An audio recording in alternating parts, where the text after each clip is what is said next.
നമ്മളൊരു പ്രത്യേക കേരളത്തിലാണ് സുജയ. നന്മയുള്ള കേരളമൊക്കെ മാറി പുതിയുഗ കേരളമാണ്.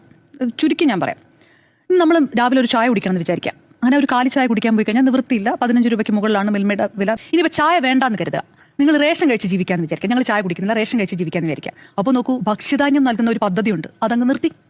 അപ്പോൾ ഇനി നീലക്കാടുകാർക്ക് കുറച്ച് അധികം അരി കൂടുതൽ കൊടുക്കുന്ന പരിപാടി ഉണ്ടായിരുന്നു, അതും നിർത്തി. ഇനി ജോലിക്ക് പോയി തിരിച്ചെത്തുന്ന പെൺകുട്ടികളെ സ്ഥിതി ആലോചിക്കണം. കൊച്ചി എന്ന് പറയുന്ന സ്ഥലത്ത് 8 അംഗ ഗുണ്ടാ സംഘമാണ് ആക്രമിച്ചിരിക്കുന്നത്. കൊച്ചി എന്ന് പറയുമ്പോൾ മുഖ്യമന്ത്രി വി.ഡി. സതീശന്റെ സ്വന്തം തട്ടകമായിട്ടുള്ള കൊച്ചി.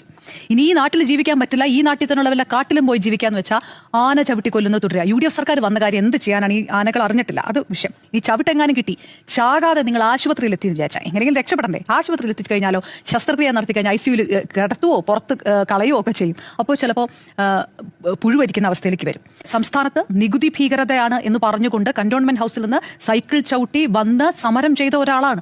അപ്പോൾ അത്രയും കാലം പറഞ്ഞിട്ട് ഇപ്പോൾ ഞങ്ങളത് പഠിക്കട്ടെ എന്ന് പറയുന്നത് വലിയൊരു വിഷയമുണ്ട്. അപ്പോൾ പഠിക്കാതെയാണോ ഖജനാവിൽ പൂച്ച പെറ്റുകിടക്കുകയാണെന്നും ഞങ്ങളിതാ പാലും തേനും ഒഴുക്കും വെള്ളത്തിന് പകരം എന്നൊക്കെ പറഞ്ഞുകൊണ്ടിരുന്നത്? ഈ സ്ഥലത്താണ് ഇനിയിപ്പോൾ KSRTCയുടെ സൗജന്യ യാത്ര ഏത് തരത്തിലാണ്, ക്ഷേമ പെൻഷൻ ഏത് തരത്തിലാണ് എന്ന് കണ്ടറിയേണ്ടിയിരിക്കുന്നത്.